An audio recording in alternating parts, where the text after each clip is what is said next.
Vision Connectors type 2. Hawa ni wa kuombea. Maana wameajiriwa na mbingu kwa mshahara. Hawa ni wa kuombea. Maana wameajiriwa na mbingu kwa mshahara wa aibu. Huo ni mshahara wao. Mshahara wao mwingine ni fedheha. Huo ni mshahara wao. Hawa ni wa kuombea. Narudia tena. Hawa wa type 2 ni wa kuombea. Maana wanaajiriwa na mbingu kwa mshahara wa aibu, kwa mshahara wa fedheha, kwa mshahara wa laana, kwa mshahara wa ufukara, kwa mshahara wa ukaufu, kwa mshahara wa ukame, kwa mshahara wa njaa na kwa mshahara wa mauti. Ndio maana Biblia na Mungu mwenyewe ameamuru akasema tuwaombe. Katika kitabu cha Injili ya Yesu Kristo katika Mathayo mlango wa 5 mstari wa 43 na 44, Mungu ameamuru tuwaombe. Biblia inasema hivi: mmesikia kwamba imenenwa, mpende jirani yako na umchukie adui yako. Lakini mimi nawaambia, wapendeni adui zenu, waombeni wanao waudhi. Lakini mimi nawaambia, waombeni adui zenu. Lakini mimi nawaambia, wapendeni adui zenu, waombeni wanao waudhi. Hapo kuna mambo mawili. Tumeamriwa kuwapenda, lakini pia kuwaombea. Hawa ni maarufu kama watesi, wataabishaji, maadui, ambao unaweza ukawatafsiri kwa namba kwenye maisha ya kwako.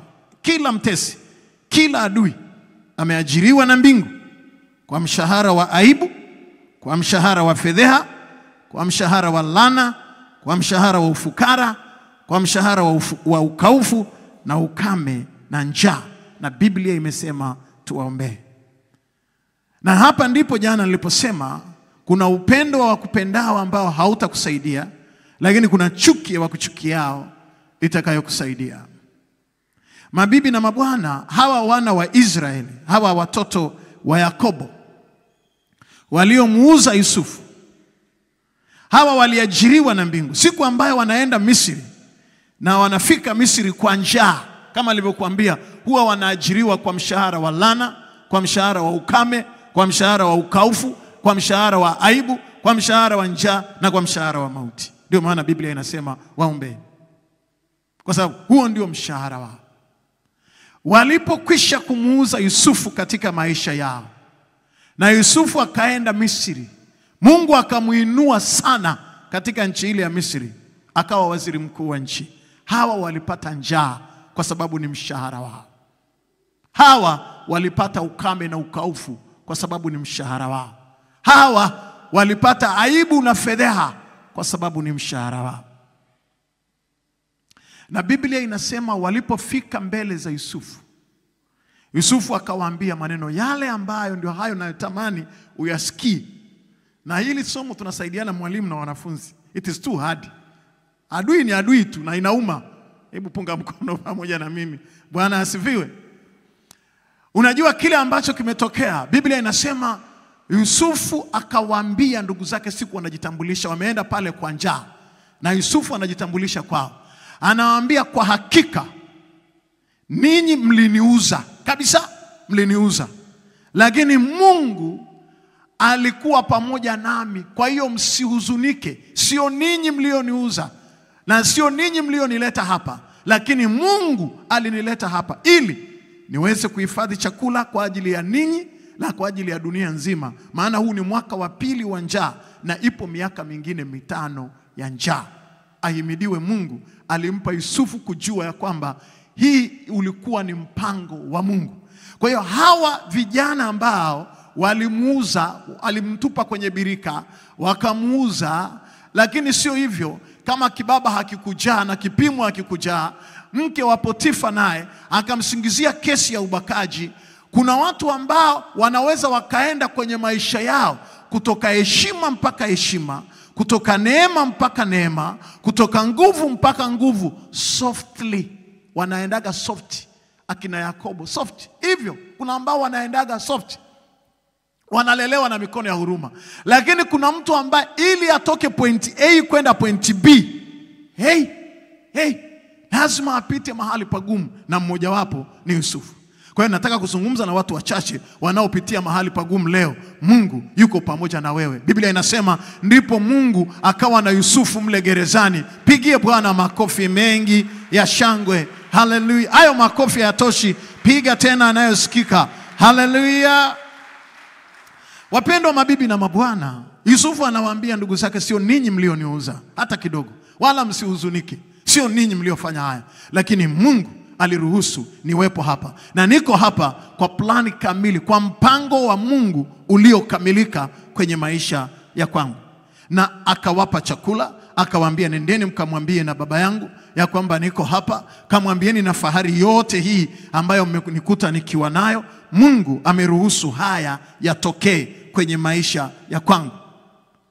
Laiti kama wewe ambaye leo unapita, kama Mungu atakupa neema ya kujua ya kwamba haya unayopitia leo Mungu ameyaruhusu na anakutengenezea jambo kubwa katika maisha ya kwako. Oh my God, ungeacha kupata vidonda vya tumbo, ungeacha kupata sukari na pressure, ungeacha.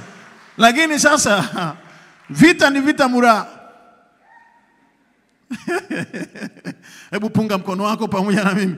Vita ni vita mura. Yani unapopita, adui yako hajagi kizembe. Yani haji kwa sura ya kumuona Mungu, anakuja na sura ya death. Na hapo lazima upaniki, na pasipo kupaniki hauendi. Kwa hiyo Mungu anaruhusu adui yako, anakuja full na silaha zote za kivita na sura yote ya kukuondoa, na wewe mwenyewe lazima utishike. Yani hauwezi kwenda eti una adui.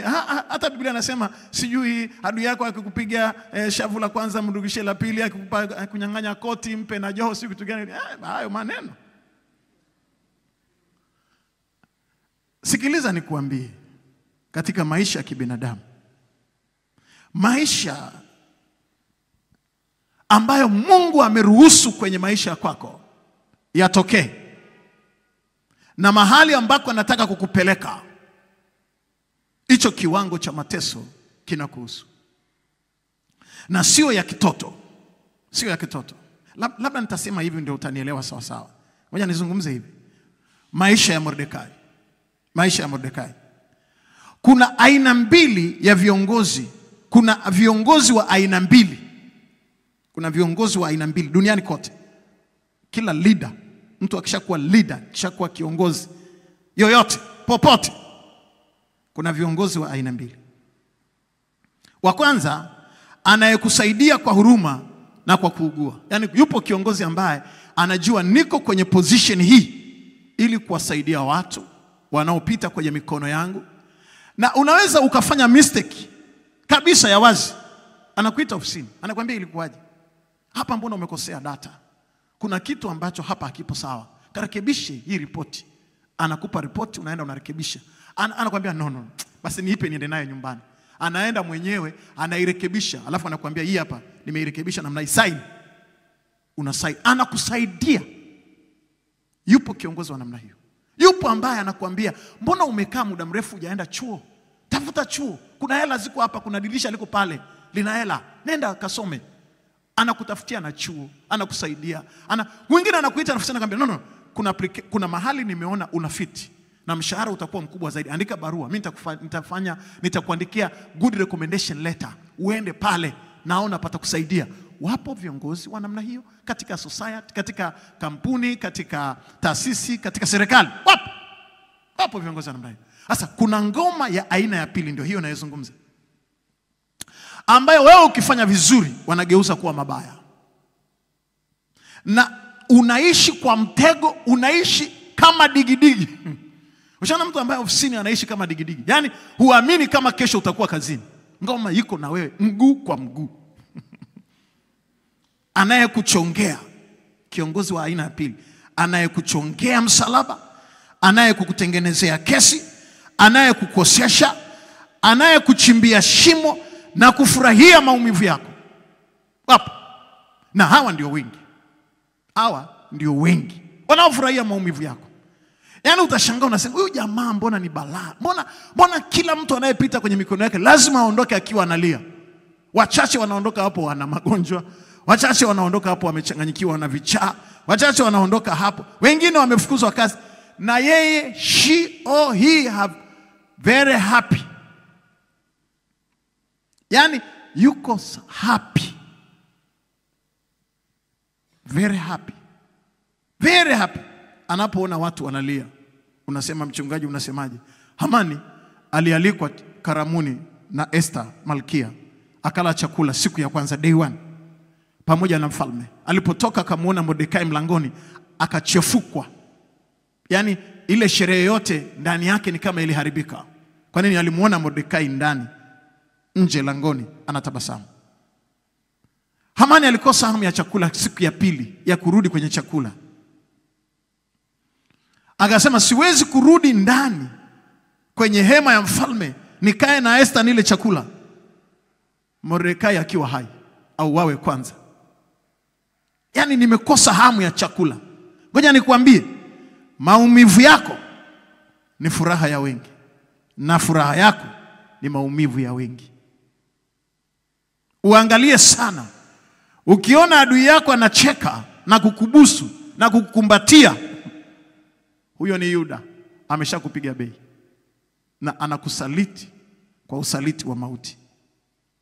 Lakini ukiona adui yako amehuzunika, ujue uko safe. Hebu punga mkono pamoja na mimi.